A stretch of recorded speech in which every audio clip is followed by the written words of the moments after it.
all animal health related issues, including blue tongue.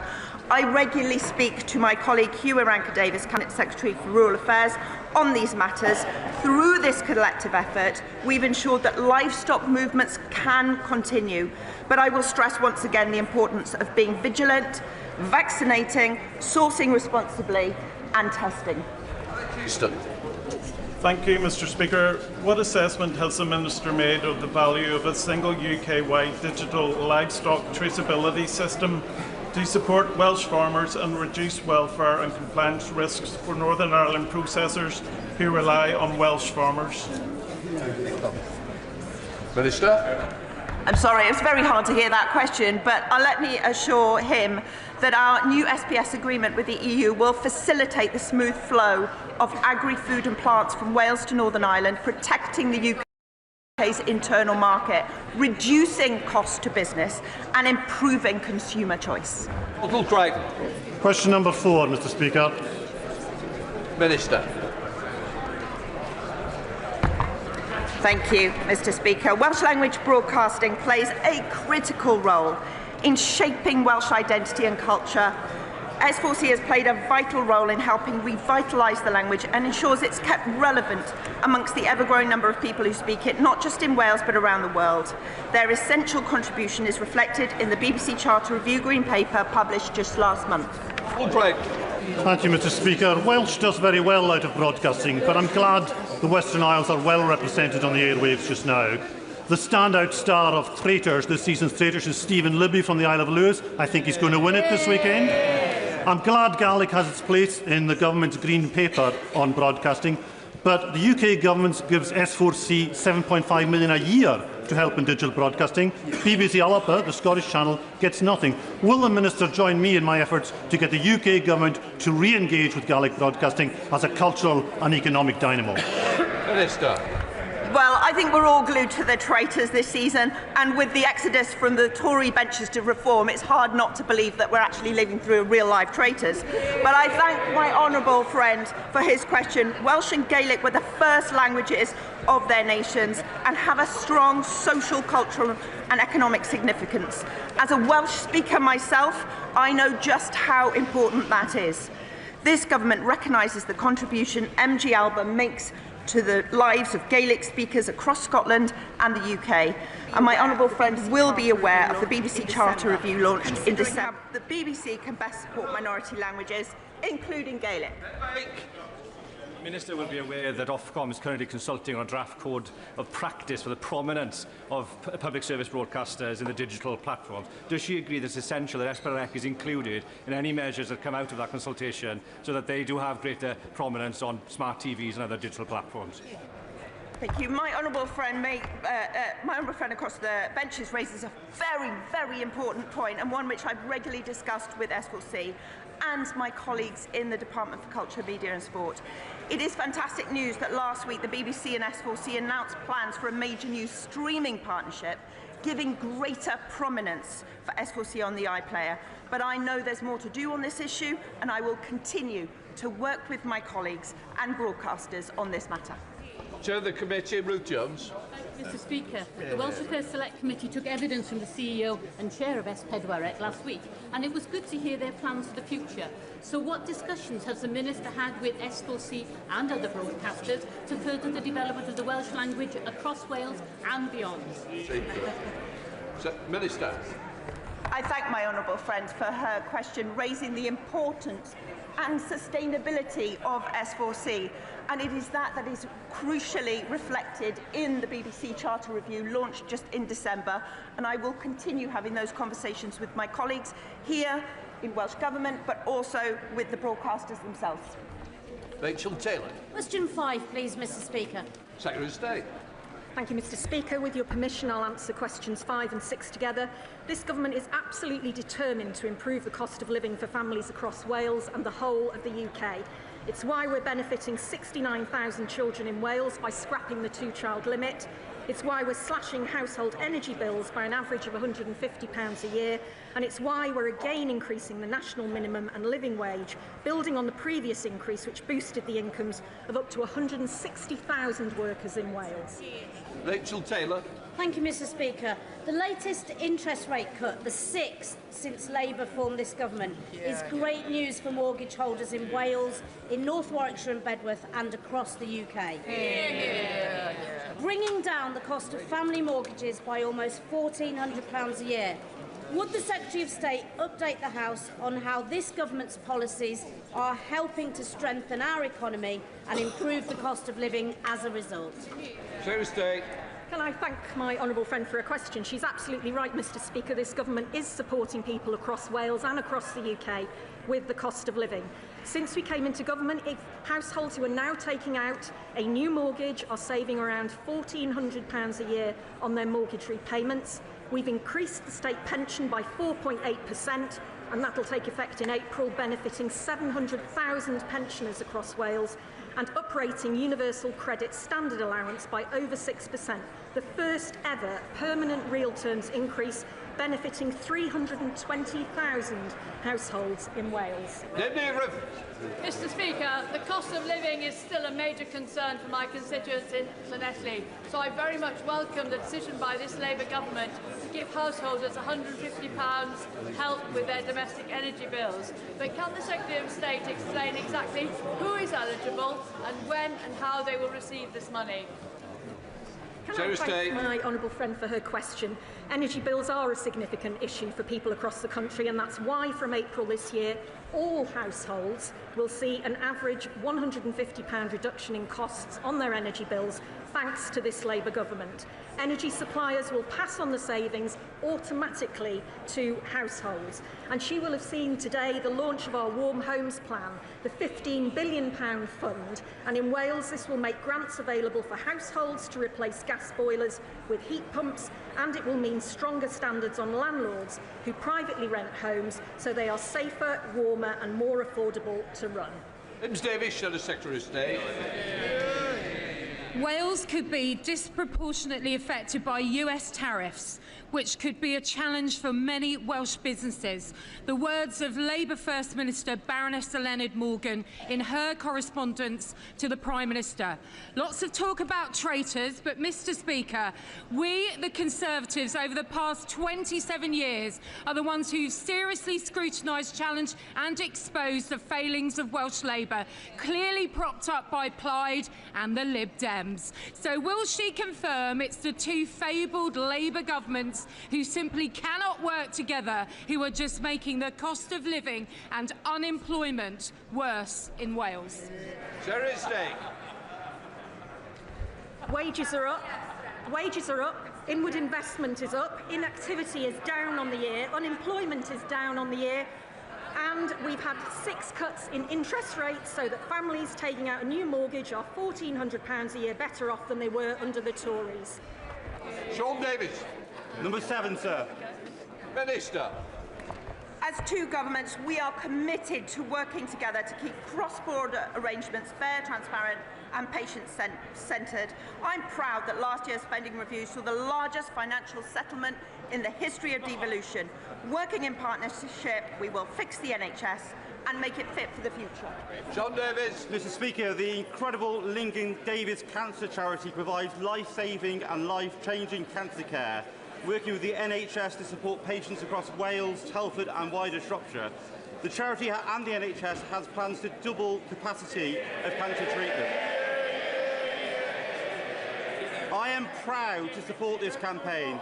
Will the Secretary of State and the Minister meet with me to discuss how she, the Welsh Government and the Welsh NHS can work together to double cancer treatment across our area? I thank my honourable friend for raising the important work of the Lincoln Davies charity. I understand their appeal is seeking to raise £5 million to grow cancer care awareness in his area. This government is committed to catching cancer earlier and treating it faster, and I'd be very happy to meet my honourable friend to discuss the charity's fundraising campaign. There you go.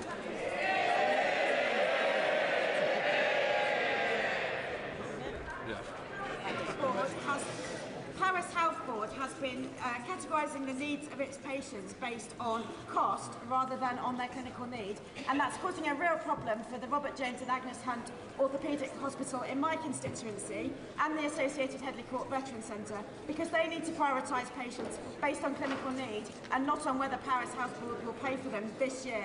What is the Secretary of State for Wales doing about that problem with Paris Health Board, so that we're treating patients based on their clinical need and in the way that my hospital trust can manage? Minister. I thank the honourable member for raising this, and I certainly can write to her with the details on the Powys Health Board and what we're doing, but I can assure her that this government is committed to working with the Welsh Government to ensure cross-border arrangements are fair and transparent and focused on patient needs. This is two Labour governments working together in partnership and delivering together. Before we come to Prime Minister's questions, may I extend a warm welcome to the President of the Storting, the Norwegian Parliament, and his delegation, who are with us in the gallery today. We start with questions to Prime Minister Dr. Jeevan Sandak. Thank you, Mr. Speaker. Question number 1. Minister. Thank you, Mr. Speaker. In recent days, I've spoken extensively to our international allies, including European leaders and others, the US and NATO. We will continue to engage constructively to resolve issues, particularly relating to international security, applying the principles and values that I set out on Monday. Mr. Speaker, in addition this week, the Government has announced a landmark investment to support children with special educational needs, overhauled our water system, and today launched a £15 billion plan to create warm homes. At home and abroad, this Labour government is delivering for the British people. This meeting I had meetings with ministerial colleagues and others. In addition to my duties in this House, I shall have further such meetings later today. Thank you, Mr. Speaker. We face an affordability crisis in this country. In the short term, our dependence on fossil fuels lead to a rise in energy bills, and in the longer term, the aftershocks of Thatcher mean there are not enough good non-graduate jobs. And that's why today's Warm Homes plan is such good news. Making life affordable, batteries, solar, home insulation, getting bills down, wages rising, making life affordable. But we must go further. So can I ask the Prime Minister if they would do even more to make sure that life is affordable for my The Prime Minister. Can I thank my honourable friend? I know how much he cares about making life affordable. Mr. Speaker, we're taking £150 off energy bills. That's £300 for the 6 million poorest families, including almost 3,700 households in his constituency.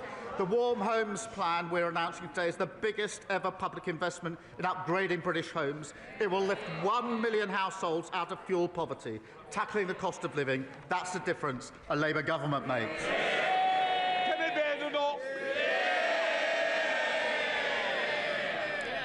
Mr. Speaker, can I welcome the Prime Minister following our lead on children accessing social media?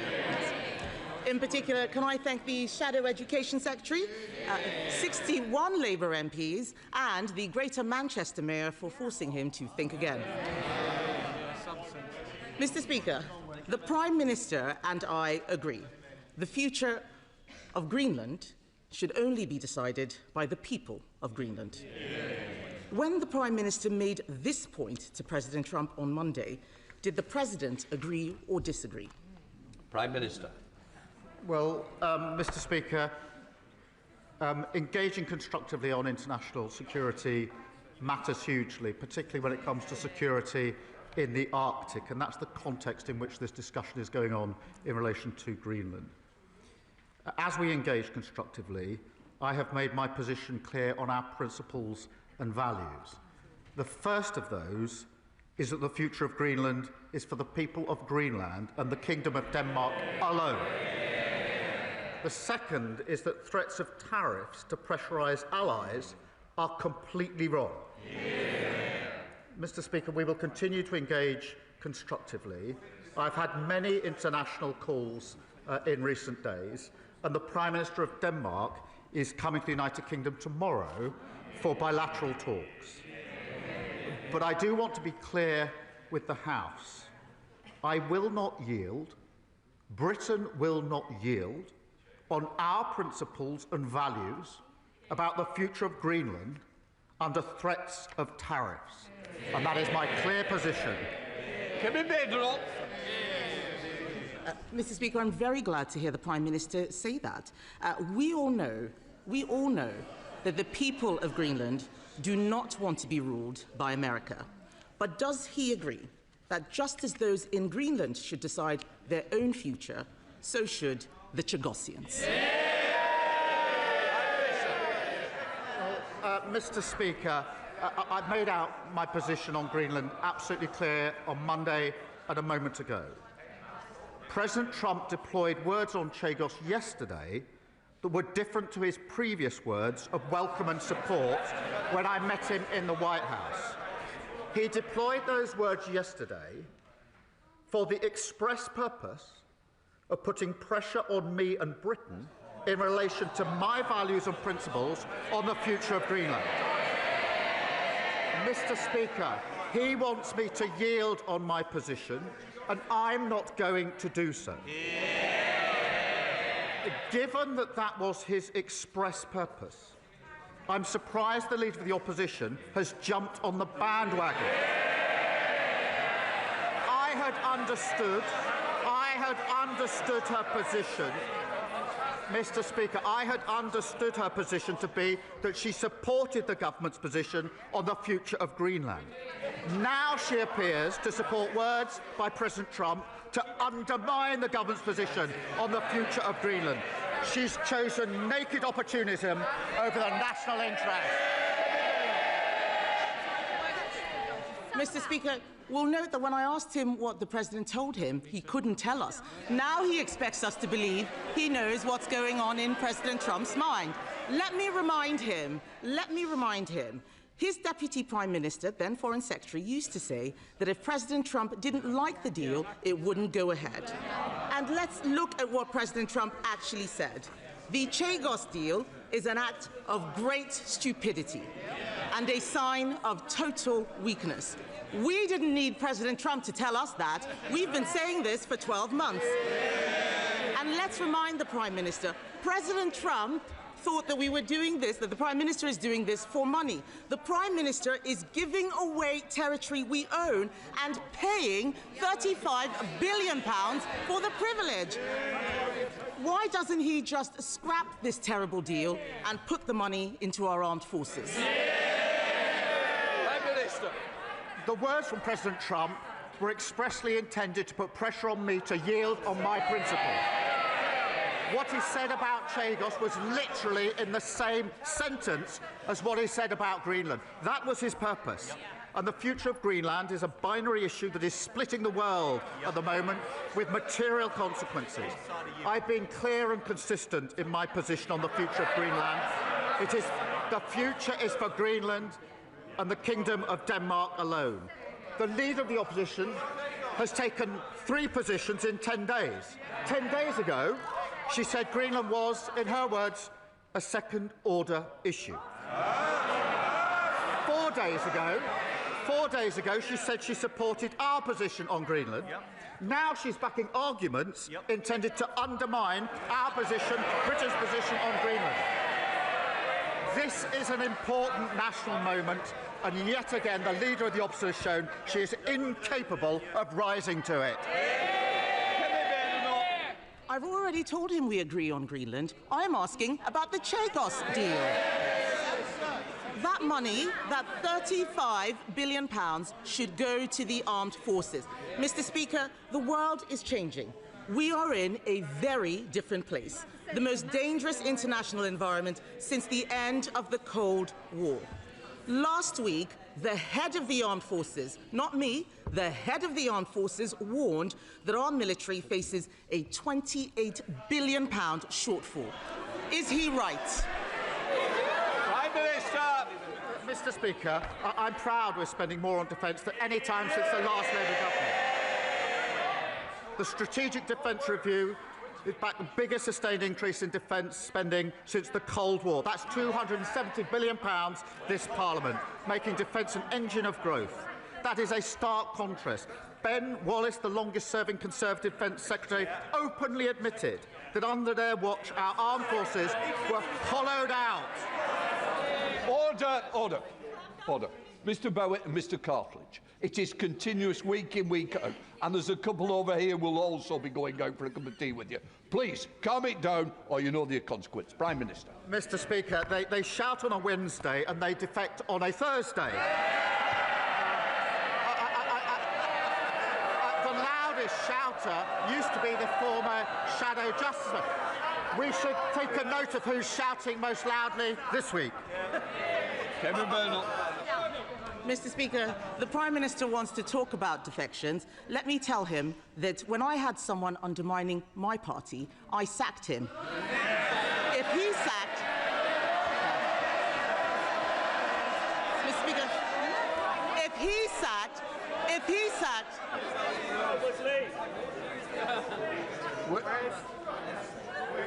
We're going to get through this Prime Minister's questions. I want to hear the Leader of the Opposition and I want to hear the Prime Minister. Those who don't may leave the chamber. Come in, Ben. Mr Speaker, we all know that if he sacked everyone undermining his party, his front bench would be empty.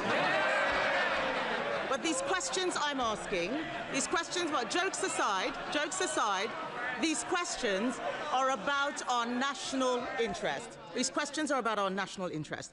We support our armed forces in every possible way. Later today, my party will vote to protect our veterans from unfair prosecution. He is ordering his MPs to vote against them. In our national interest, and for the sake of all the brave people in the armed forces, past, present and future, will the Prime Minister do the right thing and vote in support of our veterans, not against them? Mr Speaker, she's claiming strength. She read the guy's defection letter and then at that point decided to sack him. What was she going to do? Correct the typos and give it back to him?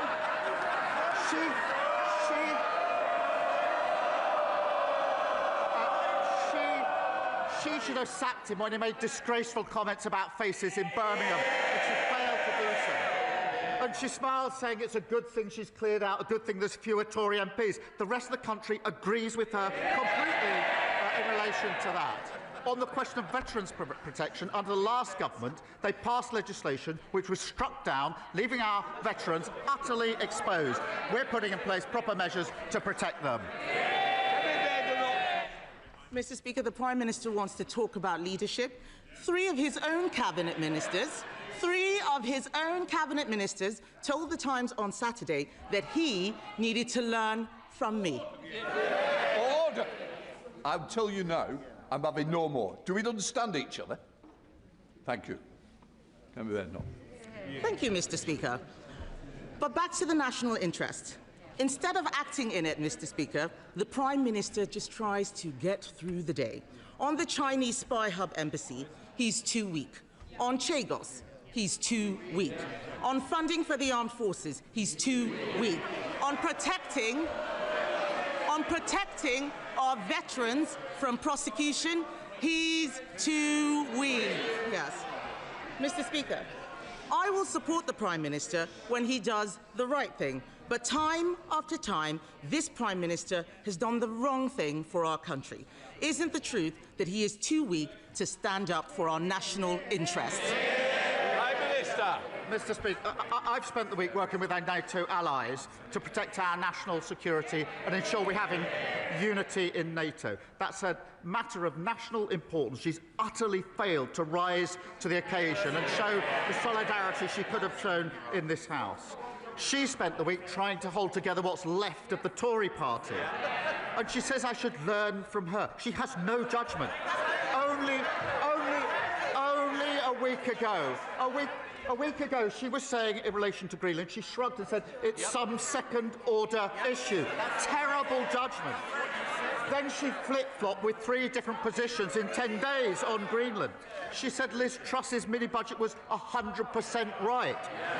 She said last week she was 100% confident there'll be no more defections just before the latest defection. I'm beginning to think her judgment isn't 100% reliable.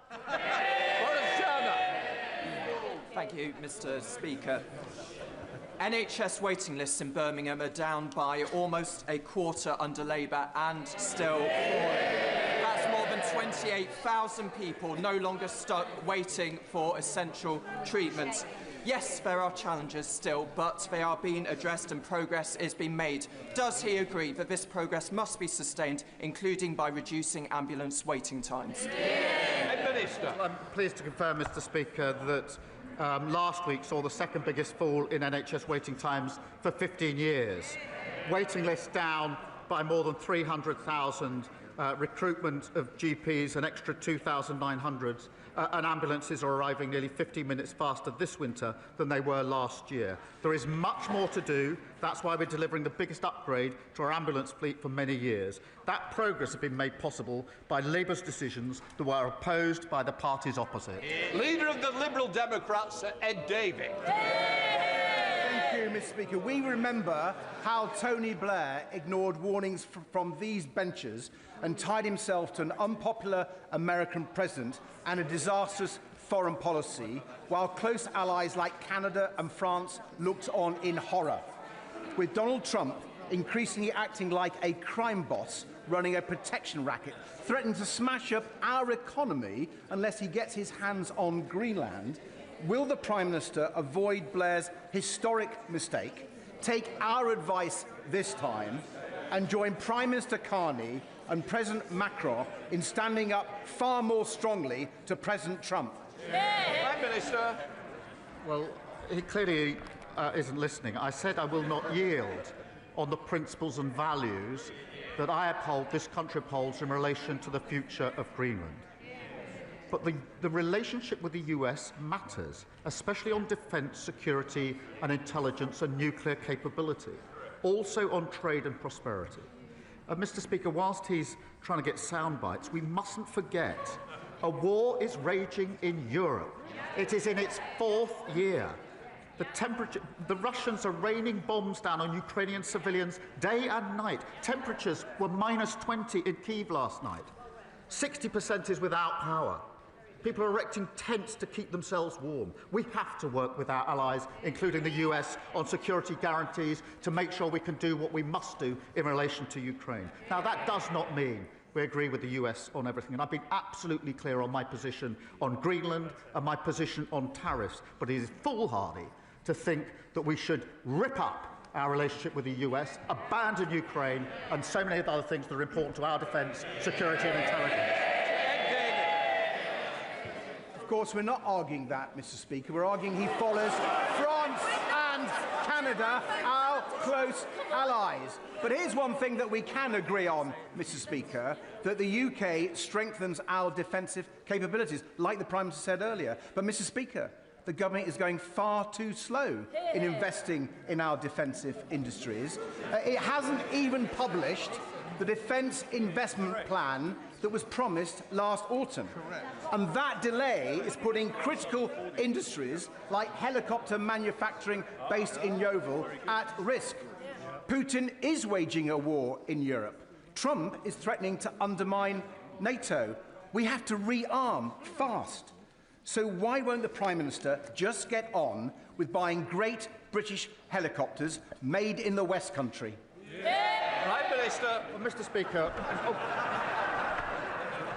that's about the cheer across the whole country. Mr. Speaker, we are increasing defence spend to the biggest spend since the last Labour government.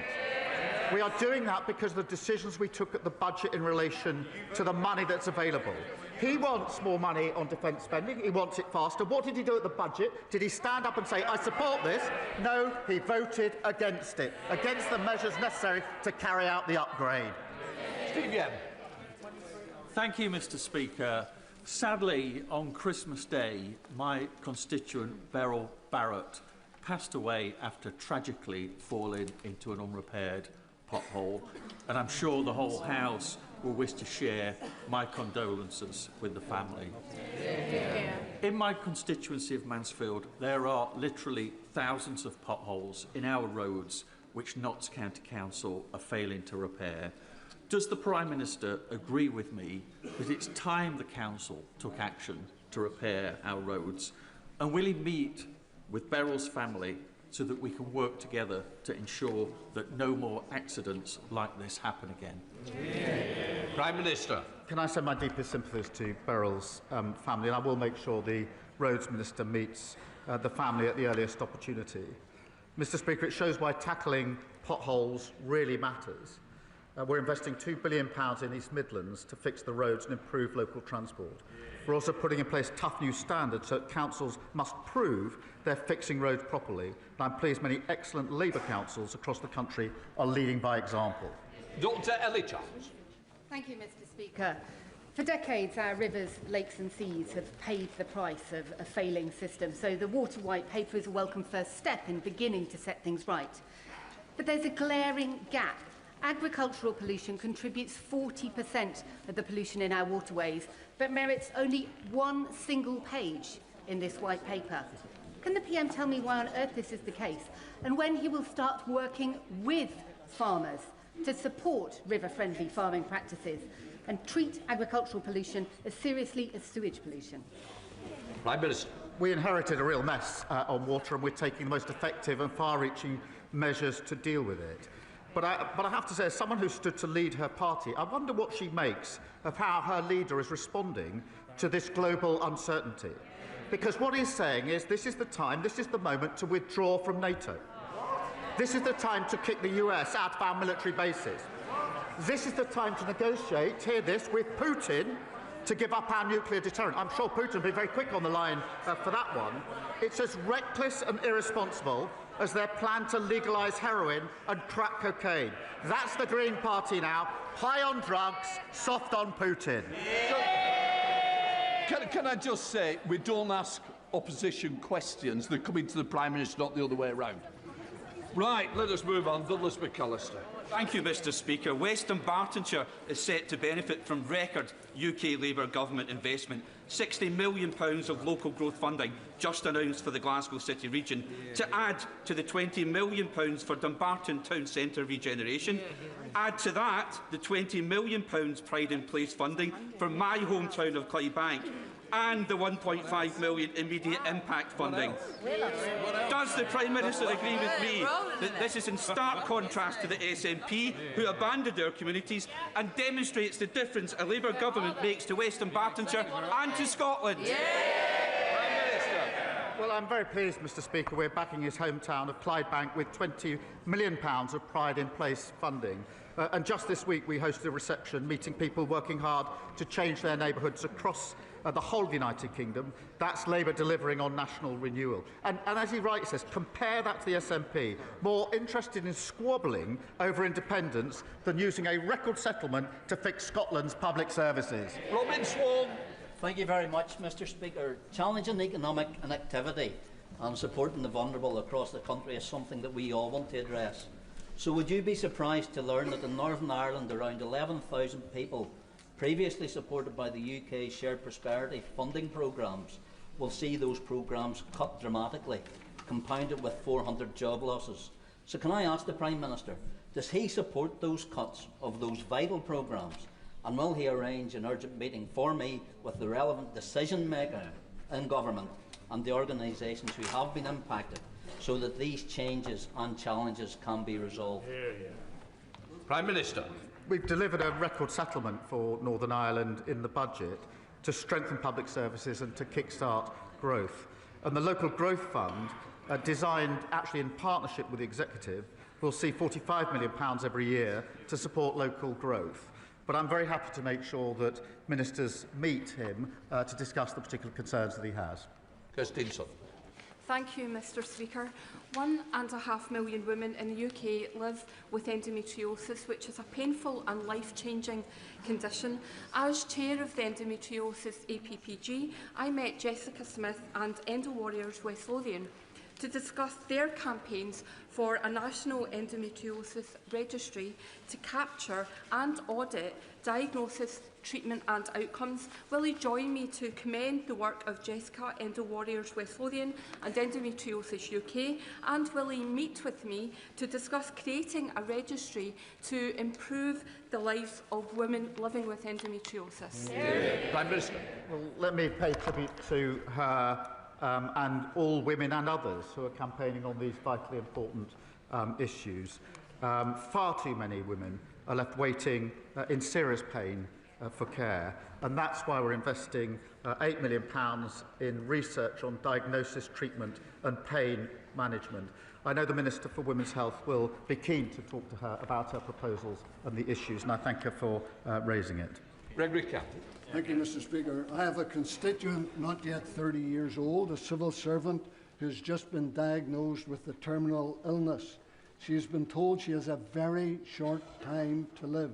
Because of her condition, she was given a retirement date, which was just last week.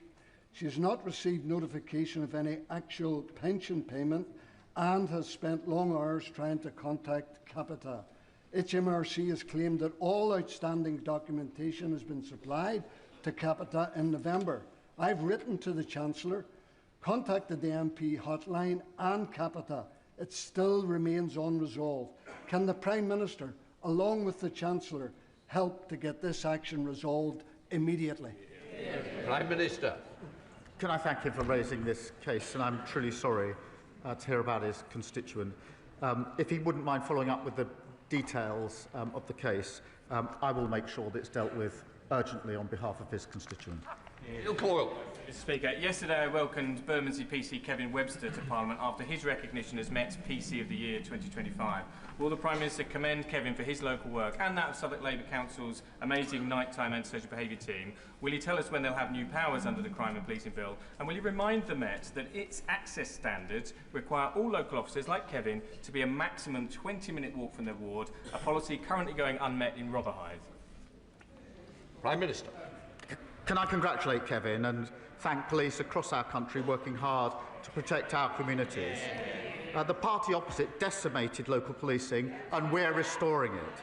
There will be 3,000 more neighbourhood police on our streets by spring, an example of the change people will feel this year. Our Crime and Policing Bill will give officers more powers to tackle knife crime, shoplifting and antisocial behaviour. I want officers to have those powers as swiftly as possible. The Tories and Reform voted against them. Upper Bladford. My constituents in Chester South and Eddisbury are deeply concerned by proposed cuts to police community support officers across Cheshire. The Labour Police and Crime Commissioner, Dan Price, was silent on this issue, seemingly content to see numbers slashed across the county until residents and local MPs spoke out. Now he seeks to present himself as campaigning to save PCSOs, whilst proposing to substantially increase the precept, all at the same time as planning to increase spending on his office by £513,000 next year. Does the Prime Minister agree that this represents a failure of leadership and that that money would be far better spent increasing PCSOs on our streets? Prime Minister. This comes from the party that broke our criminal justice system, just like the fact they broke our economy and our NHS. They hollowed out local policing. We're restoring it. There will be 3,000 new officers in spring of this year. Steve Witherden. Thank you, Mr. Speaker. The thug in the White House has shown that he doesn't listen to grovelling or sycophancy. He'll continue to harm British interests, no matter how compliant we are, and, like all bullies, he will always find the weakest link. Will the Prime Minister close ranks with our European allies and commit to retaliatory tariffs? Well said. Prime Minister. Mr. Speaker, I've made our position clear. I've set out my principles. I'm not going to yield on those principles. But as I said on Monday, of course we need to protect our national interest, and we will always protect our national interest. But simply hurtling at the first opportunity into a trade war is going to hurt working people and businesses across the country. And that is why I'm working hard to make sure we do not get to that point, and I'll continue to act in the national interest.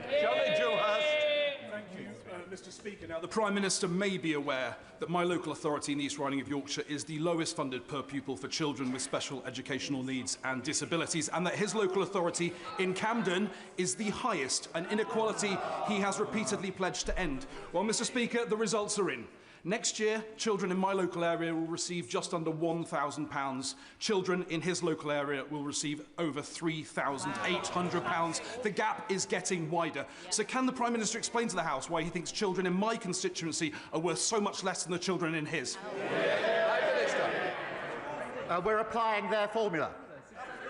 The one that you put in place in government. We're changing it. Special educational needs is probably raised with me more than any other issue in this House. We're proposing reforms. The issue he's highlighted, the problem he's highlighted... Order. Sorry, Prime Minister. Mr Holden, as Shadow Secretary of Transport, you'll begin the express train and it'll be out of here. I think he may be making himself the next candidate for the Thursday defection, because it's oh, maybe it's someone else. Those that shout loudest end up over there. And I thank Reform are supporting our recycling moves, because soon they're going to be a party entirely made up of... Order. Prime Minister. Mr Holden, I think you need to leave. No.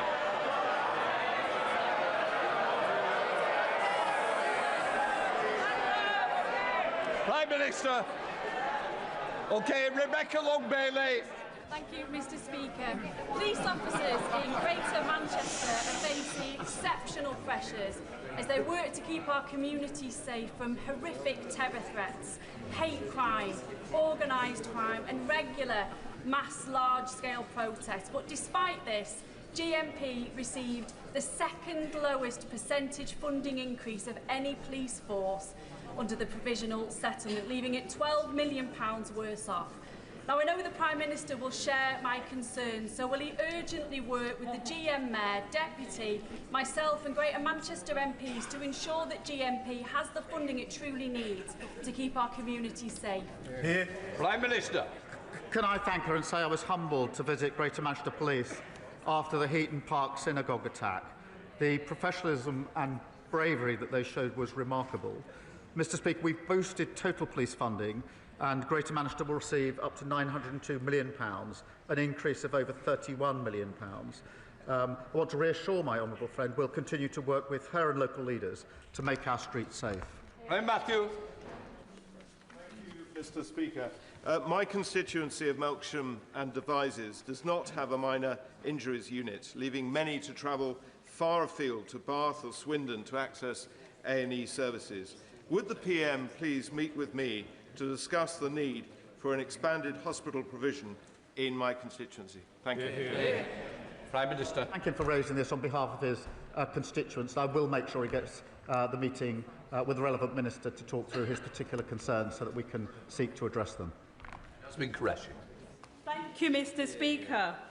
After 14 years of Conservative austerity, councils are finally getting the support they need to deliver for residents. In my constituency of Bolton South and Walkden, under the leadership of Councillor Nick Peel in Bolton and Mayor Paul Dennett in Salford, increased funding is being turned into restoring frontline services, investment in town centres and support for families. Does the Prime Minister agree that the councils need serious leadership and long-term funding certainty to deliver, not short-term protest politics that put services at risk? And will he commit to continuing that support? Prime Minister. Well, I thank you for a question. Labour's boosting funding for councils that were chronically underfunded by the party opposite.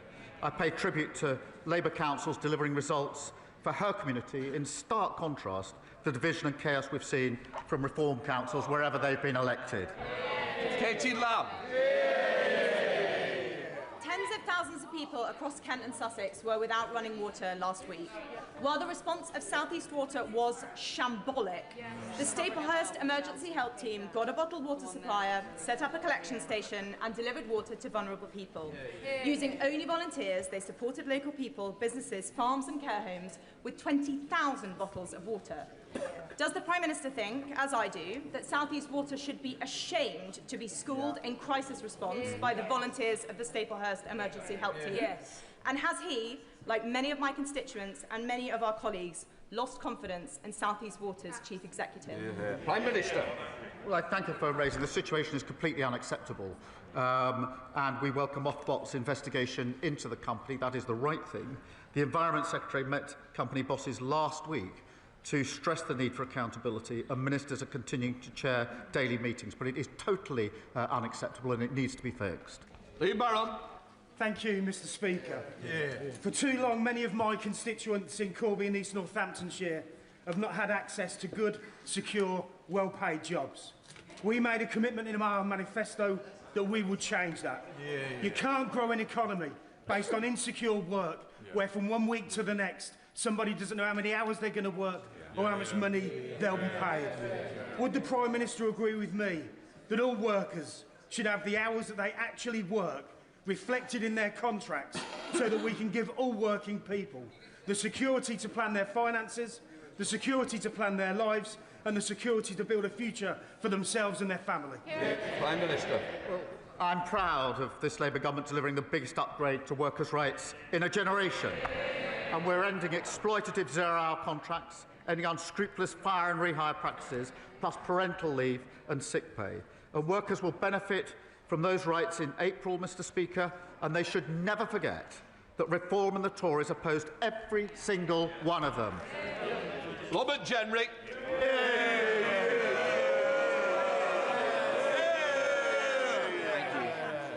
Mr. Speaker, one of the last meetings that I took as Shadow Justice Secretary was with the parents of Lenny Scott. Lenny Scott was an exceptionally brave prison officer. He uncovered corruption in his prison.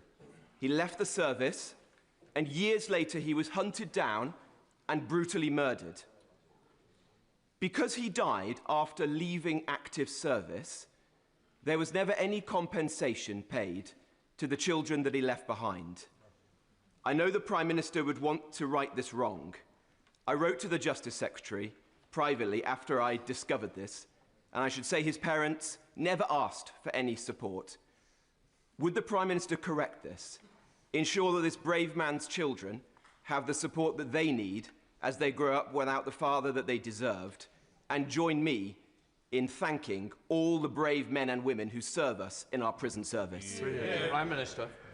Well, I thank him for raising this, and I will make sure that it is looked into as a matter of urgency, given the circumstances he's set out. Fred Thomas. Thank you, Mr. Speaker. I strongly welcome the government's decision to consult on introducing a social media ban for under-16s, something, Mr. Speaker, that the Tories didn't do in office, and they didn't even support until last week. But the average 12-year-old now spends 29 hours a week on a smartphone, whilst more than 500 children a day are being referred to mental health services for anxiety. These stats are not unrelated. Parents, teachers and members across these benches can see the damage that social media is doing to our young, developing minds every single day. Does the Prime Minister agree that the scale of harm demands swift action and that this consultation must lead to timely decisions? Prime Minister. Mr. Speaker, this is an issue of real concern to parents. As a father of two teenage children, I know just how much concern it is. That is why we will have a consultation to look at expert and international evidence to get this right, and we will respond by the summer. And that includes looking at the question of the age that children can access social media and restriction on addictive features. I'm also concerned, as is the Education Secretary, about the screen time use for those under the age of 5. So we'll look at all of those issues and make sure that Ofsted checks enforcement of bans during schools. Mr Cairns. Mr Speaker, the Bertie Arms is a fantastic family pub, but because of the Chancellor's tax raid on local business, they face a 2,000% increase in their business rates by 2029. That means the Treasury will lose £200,000 in tax take, and Uffington will lose the heart of its community. Now, the Prime Minister promised not to put up taxes on working people, so how does he justify a 2,000% tax attack on working family businesses like this pub? Prime Minister. Well, Mr Speaker, we're working with the sector to put in the necessary support, but I would remind her that 7,000 pubs closed on their watch, and she didn't say a word about it. Alice MacDonald. Thank you very much, Mr Speaker. Norfolk is a dental desert causing real suffering for my constituents. I welcome government action so far, including 21,000 extra urgent emergency appointments. But we are the only region without a dental school. The University of East Anglia is ready to open one. So could the Prime Minister set out what more we will do as a government to tackle the dentistry crisis, and will he back our calls for a new dental school in our region? Prime Minister. Well, since day one, she's fought for her constituents on this issue, and I pay tribute to her in relation to that. I agree the University of East Anglia would be an excellent candidate for any additional funded dentistry places available in the future. Mr Speaker, we're also reforming contracts and making sure dentists spend more time working in the NHS to ring thousands of extra appointments to fix the failure that we were left with. Final question, Gideon Amos. Thank you, Mr Speaker. Children with disabilities and special educational needs in Somerset will be severely hit if the government goes ahead with removing the remoteness uplift from those authorities. Will the government commit to ensuring that those councils with the largest land area in the country, of which Somerset is one, are properly reimbursed for the cost of remoteness so that children in my Taunton and Wellington constituency do not suffer as a result? Prime Minister. Well, we do understand the challenges in rural communities, and we'll look at that as part of the work we're doing on reform. That completes Prime Minister's questions. Let the front benches change over.